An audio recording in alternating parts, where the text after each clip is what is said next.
মই বৰ্তমান উপস্থিত আছোঁ শিৱসাগৰৰ নিউলোক একাডেমী বিদ্যালয়ত। আজি বিদ্যাৰ অধিষ্ঠাত্ৰী দেৱী সৰস্বতী পূজা। সৰস্বতীক বাগ দেৱী বীণাপাণি বুলি কোৱা হয়। চতুৰ্ভুজাৰূপী সৰস্বতী দেৱীৰ হাতত থাকে কিতাপ, বীণা আৰু অক্ষমালা। দেৱী সৰস্বতীৰ হাতত থকা প্ৰত্যেকটো সামগ্ৰীয়ে জ্ঞানৰ একোটা অৰ্থ বহন কৰি আছে। কিতাপে অসীম জ্ঞানৰ কথা সূচায়, আনহাতে অক্ষমালা হৈছে সময় আৰু কালৰ প্ৰতীক। দেৱীৰ বাহন হ'ল ৰাজহংস, ৰাজহংস হ'ল জ্ঞানৰ প্ৰতীক।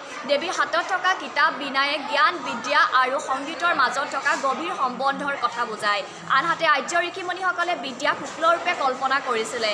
বিদ্যাই মানুহৰ মনৰ অন্ধকাৰ দূৰ কৰি জ্ঞান আৰু পবিত্ৰতাৰে শুদ্ধ কৰাৰ বাবে তেওঁলোকে দেৱীক শুক্লবস্ত্ৰ পিন্ধাই শ্বেতপদ্ম আসনত বহুৱাই হংস বাহন দি পূজা অৰ্চনা কৰিছিল। মই মোৰ সতীৰ্থক অনুৰোধ জনাইছোঁ প্ৰতিদিন লাইভ আছামৰ সমূহ দৰ্শকক সামগ্ৰিক পৰিৱেশ দেখুৱাই। হয়, আজি আমি উপস্থিত হৈছোহি ডিব্ৰুগড় মহানগৰ এখন ঐতিহ্যমণ্ডিত সোণালী ইতিহাসেৰে গৰকা কানৈ মহাবিদ্যালয়ত আমি উপস্থিত হৈছোহি আৰু ইয়াতে দেখি পাইছো আমি ছাত্ৰ ছাত্ৰীসকলে ধুনীয়াকৈ সাজি কাচি আহিছে মাৰ আশীৰ্বাদ ল'বৰ কাৰণে।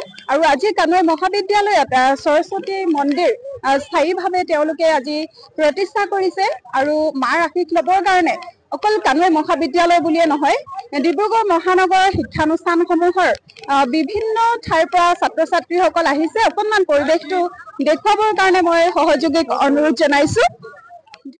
ইতিমধ্যে পদ্মনাথ গোহাঁই বৰুৱাৰ চৰকাৰী আদৰ্শ মহাবিদ্যালয়ৰ আজি সৰস্বতী পূজাৰ পৰিৱেশ আপোনালোকক দেখালোঁ আৰু আমাৰ অনুষ্ঠানটি ইতিমধ্যে সামৰণি মাৰিব লাগিব আৰু আমাৰ অনুষ্ঠানটি আজিলৈ ইমানখিনিতে সামৰণি মাৰিছোঁ। ধন্যবাদ।